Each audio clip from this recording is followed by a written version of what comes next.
Hello my dear students, good morning. Welcome to Lucky Education. कल मेरा topic चल रहा था टेंस का और कुछ मैंने उस पर टिक किया था कि हम अगले वीडियो लेक्चर में डिस्कस करेंगे। तो आगे बढ़ने से पहले थोड़ा सा डिस्कस कर लें। जैसे आपके मन में कुछ चल रहा हो तो उसको क्लियर, वो चीज़ क्लियर हो जाए। जैसे कि मैंने एक बात बताई थी कि राउंड और अराउंड का यूज कैसे होता है। तो कल मैंने राउंड पर गोला कर दिया था, ठीक है। तो वो क्या था, सेंटेंस क्या था उसको देखें आप जरा। सेंटेंस था द अर्थ मूव्स लगा सकते हैं, रिवॉल्व्स लगा सकते हैं। दोनों का मतलब क्या होता है, चक्कर लगाना। यहां पर आया था राउंड द सन, ठीक है। तो ये क्या है, यहां पर हमने यूज किया था the earth moves round the sun. अब यहां पर मैंने आपको इस तरीके से गोला लगा दिया था कि राउंड आएगा या अराउंड आएगा। ये एक इंपॉर्टेंट वर्ड है।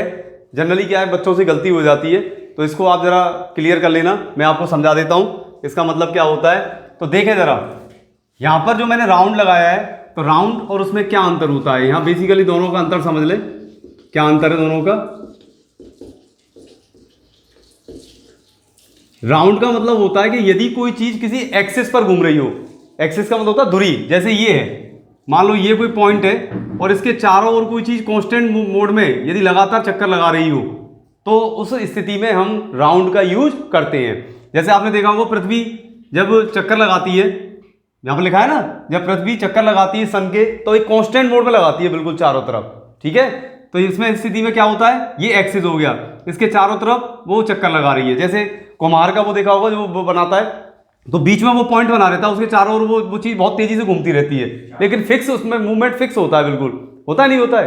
तो कहने का मतलब है, एक एक्सिस पे, एक पॉइंट पे यदि कोई चीज घूम रही हो, तो उस स्थिति में हमें राउंड का यूज करना पड़ता है। जैसे छत पे पंखा लगा रहता है, तो वो पंखा बीच में टंगा रहता है और चारों तरफ वो घूमता रहता है, तो वो एक कांस्टेंट मोड में चलता है। तो उस स्थिति में हम किसका यूज करेंगे, राउंड का यूज करेंगे। तो राउंड का मतलब क्या हो गया, एक्सिस। एक्सिस का मतलब क्या हो गया, धुरी। तो एक्सिस पर कोई चीज यदि चक्कर लगाए, तो आपको किसका यूज करना है, राउंड का यूज करना है। तो इसी वजह से यहां पर क्या है, राउंड करेक्ट है। अब आप कहोगे सर राउंड और अराउंड में अंतर क्या है। तो अराउंड का यदि मैं हिंदी में बात करूं, तो आप देखें जरा, हिंदी में क्या अर्थ होता है उसका, चारों तरफ, लेकिन यहां वहां,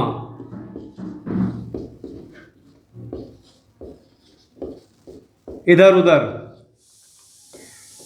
देखिए, तो एक और राउंड का एग्जांपल लेते हुए फिर इसको समझेंगे। जैसे हम, कोई टेबल है हमारी, अब ये टेबल है, ये रखी हुई है यहां पर, टेबल ले लेते हैं इसको, ये टेबल हो गई पूरी, और यहां पर चारों तरफ चेयर्स हैं। एक चेयर यहां पर है, एक चेयर यहां पर है, एक यहां पर है, और एक ये टेबल है, ठीक है।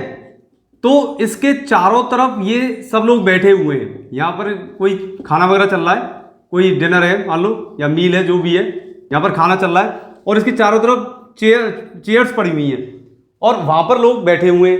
तो वो टेबल, और टेबल के चारों तरफ लोग, तो टेबल तो फिक्स है और लोग उसके चारों तरफ बैठे हुए हैं। तो उस स्थिति में भी हम इसको जो चेयर है, इसको क्या मानते हैं, हम एक्सिस मान लेते हैं। एक्सिस मानने के साथ ही चारों तरफ लोग, जो लोग बैठे हुए हैं, वो किसका काम करते हैं, एक राउंड का काम करते हैं, एक तरीके से एक्सिस के चारों ओर घूमने वाला काम करते हैं। तो इस स्थिति में भी हम किसका प्रयोग करेंगे, राउंड का यूज करेंगे। बात समझ में आ गई। लेकिन मैंने यहां पर लिखा है चारों तरफ, लेकिन यहां वहां इधर उधर। अराउंड का मतलब होता है चारों तरफ। चारों तरफ का मतलब, मान लो ठीक है, एक पार्क है, या आप समझिए एक मैरिज होम है। मैरिज होम में आप शादी अटेंड करने गए, और मैरिज होम में गार्डन होता है। अब गार्डन में लोग क्या करते हैं कि कोई यहां बैठा हुआ है, कोई उधर बैठा हुआ है, कोई इधर बैठा हुआ है, कोई इधर बैठा हुआ है, लेकिन वो एक उसमें नहीं है, एक एक्सिस के चारों तरफ नहीं बैठे हुए। मान लिया हमने कि पार्क मान लो गोल है, मान लिया गार्डन कोई गोल है, लेकिन लोग, कोई इधर बैठा है और कोई उधर बैठा है, चारों तरफ नहीं बैठे उसके, पार्क में इधर उधर लोग बैठे हुए हैं। तो कहने का मतलब क्या हुआ कि यदि कोई चारों तरफ का मामला आता है, जैसे इसके चारों ओर आ रहा है, चारों ओर उसके ग्राउंड के भी आ जाता है, तो ग्राउंड में चारों ओर तरफ यदि लोग बैठे हुए हैं, तो अराउंड द पार्क का यूज किया जाता है। अराउंड द पार्क एक आरपीएससी में आया हुआ क्वेश्चन, एक एक ऐसा क्वेश्चन जो कई कंपटीशंस में आ चुका है, इसलिए आप ध्यान रखें कि जब कोई चीज़ एक्सिस पर मूव करे तो आप राउंड लगाएं, और जब कोई चीज़ मान लो कोई लोग बैठे हुए हैं और मान लो गोल गोल गोल उसमें बैठे हुए हैं सर्किल में, लेकिन इधर उधर बैठे हुए हैं, कोई सीक्वेंस में सेट नहीं है, तो उस स्थिति में आप किसका यूज करेंगे? अराउंड का यूज करेंगे। तो एग्जाम्पल लिख लें इसका, जरा देखें जरा। द पीपल वर सिटिंग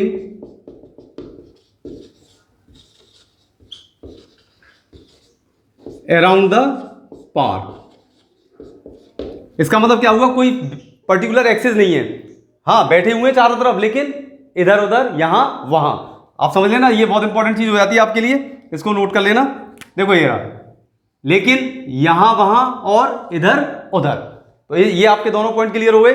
इसीलिए जैसे ये तो है अर्थ, जैसे कोई ऑर्बिट होता है, ऑर्बिट का मतलब क्या था? ऑर्बिट में भी चक्कर लगाते हैं, जैसे आपने देखा होगा ये ग्रह वगैरह होते हैं, सब घूमते रहते हैं ऑर्बिट में। तो इन सबके लिए, सभी के लिए जो एक पर्टिकुलर एक्सिस पे घूमते हैं, सबके लिए हमें राउंड का प्रयोग करना होता है। बात क्लियर हो गई? दूसरा जो पॉइंट मैंने आपसे कहा था उसको आप जरा समझेंगे कि सेंटेंस मैंने लिखा था, उसको समझना जरा ध्यान से। सेंटेंस था if you work hard you will pass. ठीक है, क्या था ये? यदि आप मेहनत करोगे तो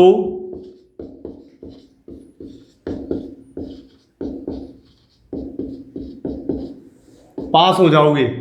मुझे केवल इसमें यह बताना है कि आपको प्रेजेंट इंडेफिनिट टेंस का यूज कौन सी वाली क्लॉज में करना है, और शॉर्ट में बता रहा हूं क्लॉज को कैसे फाइंड आउट करते हैं और किस तरीके से क्लॉज बनी हुई है इसमें। देखें जरा, तो यदि आप मेहनत करोगे तो पास हो जाओगे, यहां दोनों में देख रहे हैं आप, यहां भी फ्यूचर है और यहां भी फ्यूचर है, लेकिन मैंने इस वाले पार्ट को, ये वाला जो है, ये वाली जो क्लॉज है, इसको मैंने किससे बनाया है? इसको मैंने बनाया है प्रेजेंट इंडेफिनिट से। क्लॉज का चैप्टर आपके में अलग से सेपरेट दे रखा है, इसलिए हम ज्यादा डिस्कस नहीं करेंगे, हम केवल ये जानना चाहेंगे इसके अंदर कि क्लॉज है कौन कौन सी। तो देखें जरा ध्यान से, देखिए यहां पर लग रहा है मुझे मिल गया है कंजंक्शन, और यहां पर है सब्जेक्ट, और ये हो गया आपका प्रेडिकेट। सब बता चुका हूं पहले ही, अब ध्यान से सुनते चलना। सब्जेक्ट प्रेडिकेट में दिक्कत अब नहीं आनी चाहिए आपको, ये सब्जेक्ट और ये प्रेडिकेट।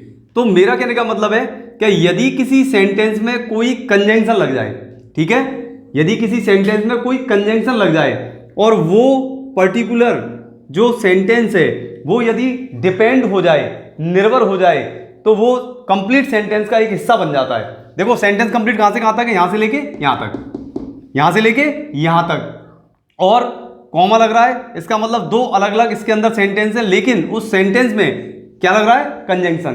तो ऐसा माना जाता है कि यदि हम किसी कंप्लीट सेंटेंस में दो क्लॉज को ऐड कर दें तो वो कॉम्प्लेक्स सेंटेंस बन जाता है। डिटेल में बाद में चलेंगे, केवल ये देख लो क्लॉज कौन कौन सी होती है, फिर क्लॉज वाले में बात करेंगे पूरी तरीके से। बहुत अच्छा टॉपिक है आपका। तो यहां पर आप देख रहे हैं, जरा अलग अलग कर लेते हैं। यदि कोई भी क्लॉज अपना अर्थ पूरा दे दे, तो यहां पर देखें जरा, इसको हटा देते हैं, इफ यू वर्क हार्ड हटा दीजिए, इफ यू वर्क हार्ड को हटा दो आप, तो क्या रह जाएगा? You will pass. तो देखें जरा, यू विल पास, इसका अर्थ समझ में आ गया। लेकिन इसको मैं हटा देता हूं, इसको लिखता हूं,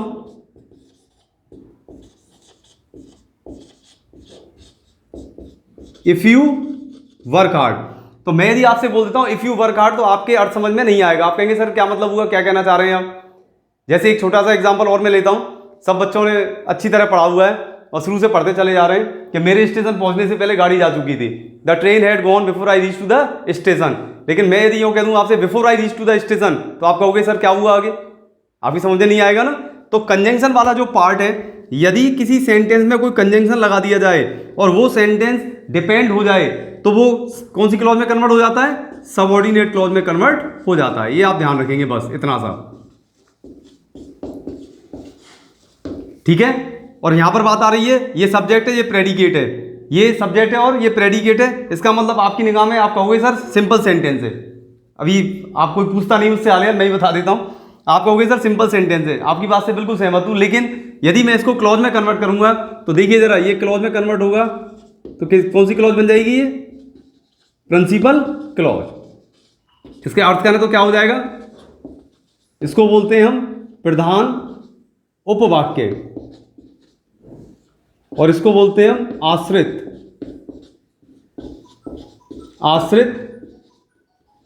आश्रित उपवाक्य। बात समझ में आ गई? अब आप कहोगे ये सिंपल सेंटेंस है, कोई दिक्कत नहीं है, सिंपल सेंटेंस मान लिया। तो इंग्लिश की बुक जो रेफरेंस बुक्स हैं उसमें साफ लिखा हुआ है कि एक प्रिंसिपल क्लॉज सिंपल सेंटेंस हो सकती है। उसमें साफ लिखा हुआ है कि एक प्रिंसिपल क्लॉज सिंपल सेंटेंस हो सकती है, लेकिन सभी सेंटेंस क्लॉज नहीं हो सकते। तो ये बात यहाँ पर आप ध्यान रखेंगे।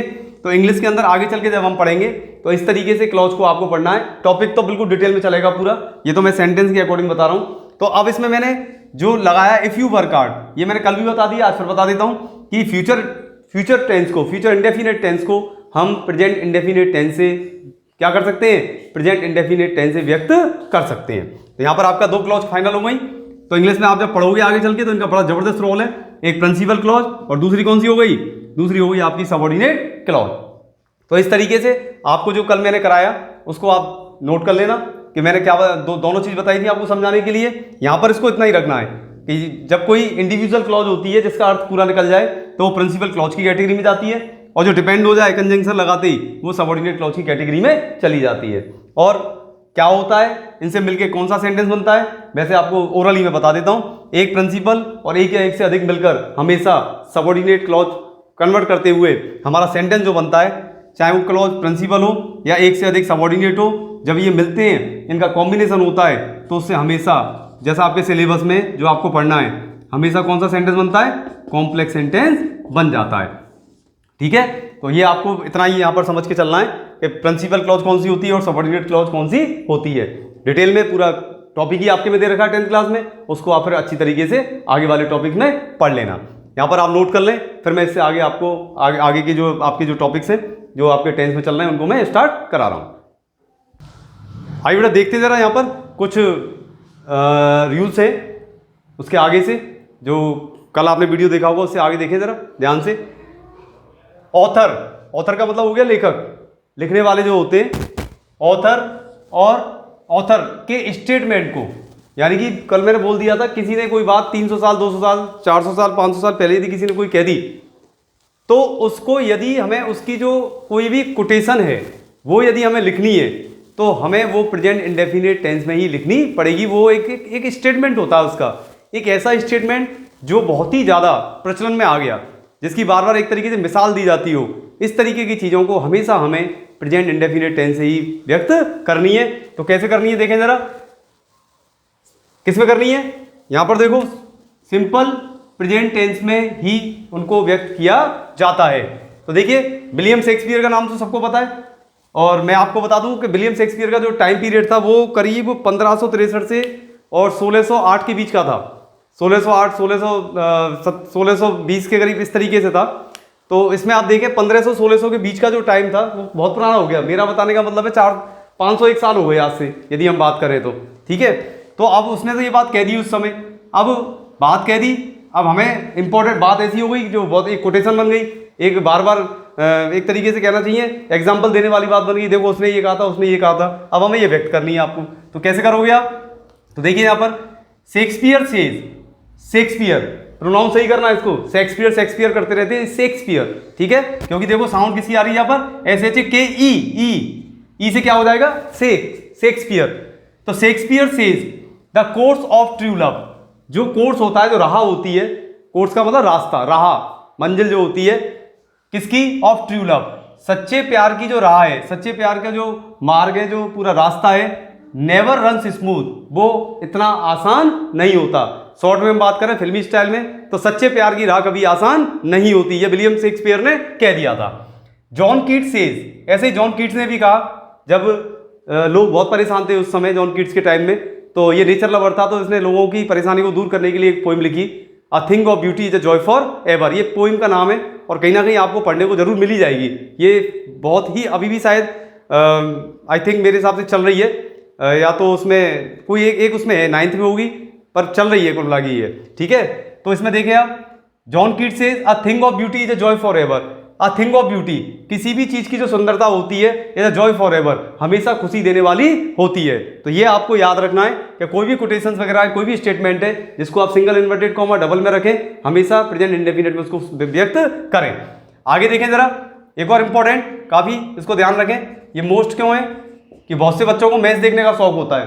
कल मैं हाईलाइट्स देख रहा था तो उसमें मेरी तो आदत है सुनने की ध्यान से, तो आप देखें जरा बार बार जब जब वो कमेंटेटर होते हैं, जब जब उसका बोलते हैं, जो भी एक्टिविटी चल रही होती है ग्राउंड में, जब जब बोलते हैं उसको प्रेजेंट इंडेफिनिट टेंस में ही बोलते हैं। चलो मैं आपको एक लाइन बताता हूं कि जब वर्ल्ड कप फाइनल हुआ था, जो इंडिया ने जीता था, तो उस समय जो कमेंट्री कर रहे थे वो थे रवि शास्त्री, इंडिया के प्लेयर है। और धोनी ने जैसे ही धोनी ने छक्का लगाया था लास्ट में और इंडिया ने वर्ल्ड कप जीता था, तो उन्होंने एक लाइन यूज की थी। लाइन कौन सी थी? India wins, India win the world cup, मतलब इंडिया ने वर्ल्ड कप जीत लिया है। हालांकि देखो, क्योंकि वो लाइव टेलीकास्ट चल रहा था पूरा, तो कहने का मतलब ये होता है कि धोनी ने जैसी छक्का लगाया तो उनकी लाइन क्या थी? Dhoni hits the ball for the six. अब जैसे उन्होंने छक्के के लिए बॉल को बाहर भेजा, अब उन्होंने हिट्स यूज किया। हिट्स का मतलब होता है, अब वहां तो उन्होंने मारा, वो तो काम चल रहा था, लेकिन उन्होंने अपनी भाषा में हमें जब बताया तो उन्होंने क्या बोला था? हिट्स। समझ में आ गया? यानी present indefinite. And the ball goes outside the stadium, ball कहां चली गई है? Outside the stadium, and India win the world cup. बस ये उनकी लाइन थी, फाइनल लाइन आप सुन लेना वाली, ठीक है। तो वहां पर उन्होंने कौन सा टेंस यूज किया? Present indefinite. तो यहां पर देखें जरा, ये मैंने लिखा है मैच हुआ, कोई भी ओकेजन हुआ, मैच हुआ कोई ओकेजन है, फिल्म है, कोई एक्ट है, नाटक है, कोई ड्रामा है, और कोई समारोह है, कोई भी सेरेमनी वगैरह चल रही होती है, उसका आंखों देखा हाल व्यक्त करने के लिए हमेशा प्रेजेंट इंडेफिनिट टेंस का प्रयोग किया जाता है। तो आप इसको ध्यान रखें। मैंने बहुत सिंपल एग्जांपल दिया आपको समझाने के लिए कि Ram passes the ball to Mohan, Ram ने बॉल मोहन को दे दी है, Mohan passes the ball to Sohan, Mohan ने किसको पहुंचा दी है? सोन को, सोन हिट्स इट, सोन ने इसको मारा है बहुत जोर से, and it goes outside the boundary line, और ये बॉल बाउंड्री लाइन के बाहर चली गई है, ठीक है। सिंपल वो है। अब आप सपोज कीजिए आप किसी शादी में गए हुए हैं, आप किसी शादी में गए हुए हैं और वहाँ प्रोग्राम चल रहा है, और आप कहते हैं कि साहब हमें ये बताओ शादी में इस समय क्या चल रहा है। तो शादी में जब आप चल रहा है उसको आप यदि लाइव टेलीकास्ट बताएंगे किसी को, तो आप प्रेजेंट इंडेफिनिट मोड में ही जाओगे, विशेष ध्यान रखना, ठीक है। तो इसको आप ध्यान रखें। तो इस तरीके मैंने एग्जाम्पल बहुत सरल सा दिया है जिससे आपको एक आइडिया लग जाए, ये आपको क्लियर हो जाएगा, ठीक है। इस टेंस का प्रयोग मेंटल एक्टिविटी, मानसिक क्रिया, यानी कि मानसिक क्रिया का मतलब है मेंटल एक्टिविटी, जो हम सोचते हैं दिमाग से, या हमारी इमोशन है या फीलिंग्स हैं, उनको एक्सप्रेस करने के लिए इसका प्रयोग किया जाता है। इसमें कौन कौन सी आ जाती हैं? ये सब जो भी आएंगी, जब जब आप इनको इन चीज़ों के काम में लोगे, मेंटल एक्टिविटी में काम में लोगे, इमोशन में, फीलिंग्स में, इनको जब जब काम में लोगे, हमेशा आपको किस में आना पड़ेगा? प्रेजेंट इंडेफिनिट टेंस में आना ही पड़ेगा। कब कब? जब आप इनको इस तरीके से काम में लोगे, ठीक है।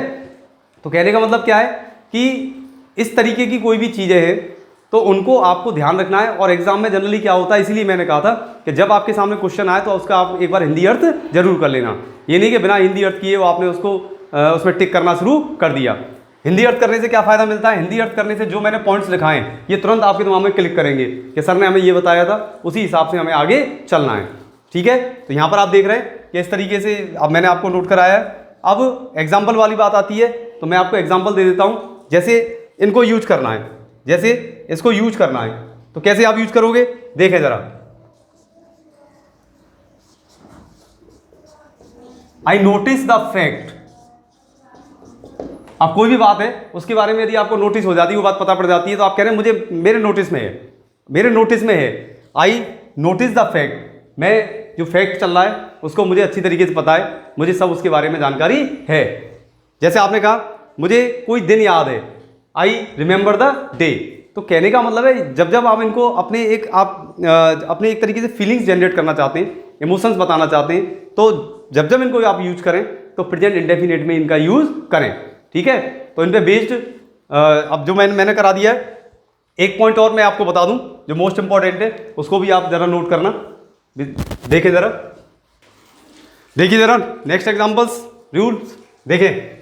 एक मैंने यहां पर बढ़ा दिया, एक और देख लेना जरा कि कोई बिलीव हो, हमारा अंदर से कोई ट्रस्ट है, कोई भरोसा है, तो हम क्या लिखते हैं? We believe in God. हम भगवान में भरोसा करते हैं, ठीक है ना। तो यहाँ पर एग्जाम्पल ऐसे ही आ जाएंगे, आई नो एवरीथिंग, मैं सब कुछ जानता हूँ। आप ये भी कह सकते हैं I know that he is not guilty.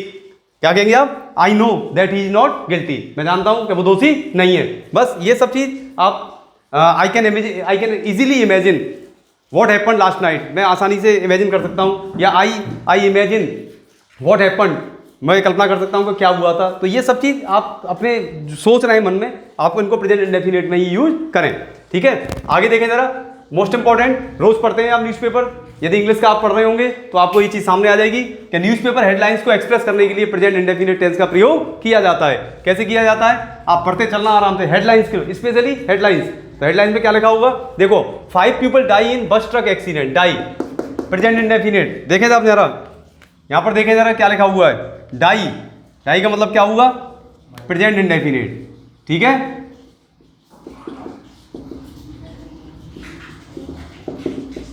अभी लेटेस्ट हमारे बॉलीवुड के एक हीरो थे सुशांत सिंह, जिन्होंने सुसाइड किया। तो देखिए जरा, उसमें सेकंड डे क्या आया था कि Sushant Singh commits suicide in his apartment in Mumbai. Commits क्या कहता है? प्रेजेंट इंडेफिनिट, क्योंकि न्यूज़पेपर हेडलाइन है। समझ आ गई? ये प्यूपल प्लूरल है, इसलिए क्या लगा दिया? डाई लगा दिया। ये सिंगुलर है, यहाँ क्या लगा दिया? एस लगा दिया। और एक बात ध्यान रखें हमेशा कि कुछ ऐसे वर्ड्स होते हैं जिनको हमें वर्ब बनाना पड़ता है। अब मुझे इसको देखकर याद आ रहा है कि सुसाइड का मतलब केवल आत्महत्या होता है, आत्महत्या करना नहीं होता कभी भी, ये ध्यान रखें आप। सुसाइड का मतलब केवल आत्महत्या, इसको वर्ब बनाना होगा तो मुझे एक वर्ब क्या लगानी पड़ेगी? Commit suicide. कमिट सुसाइड का मतलब होता है आत्महत्या करना, और खाली सुसाइड का मतलब होता है आत्महत्या। जैसे इल माने क्या होता है? बीमार। जैसे मैं एक सिंपल वर्ड ले रहा हूं, इल माने क्या होता है? बीमार। लेकिन बीमार होना तो मुझे क्या करना पड़ेगा? बी इल का मतलब क्या हो जाएगा? बीमार होना। यानी कि मुझे वर्ब बनाना पड़ेगा इसको। तो कुछ ऐसे शब्द होते हैं जो आपको, मैं बार बार कह रहा हूँ, आप थोड़ा डिक्शनरी जरूर कंसल्ट करें, जिससे कि आपको पता चलता रहे कि किस जो वर्ड्स हैं हमारे, उनकी प्रॉपर्टी क्या क्या है, कितने तरीके से उनको यूज किया जा सकता है, ठीक है। तो अब इस टॉपिक को आप पूरा कंप्लीट नोट कर लें, उसमें यही आपके सिलेबस से रिलेटेड है और एडवांस करा दिया है मैंने। और इसकी एक्सरसाइज जो है वो मैं आपको दे दूंगा, एक्सरसाइज को आप करेंगे और कोई भी दिक्कत आएगी तो आप मुझसे पूछेंगे, ठीक है। हाँ, stay home, stay safe, thank you.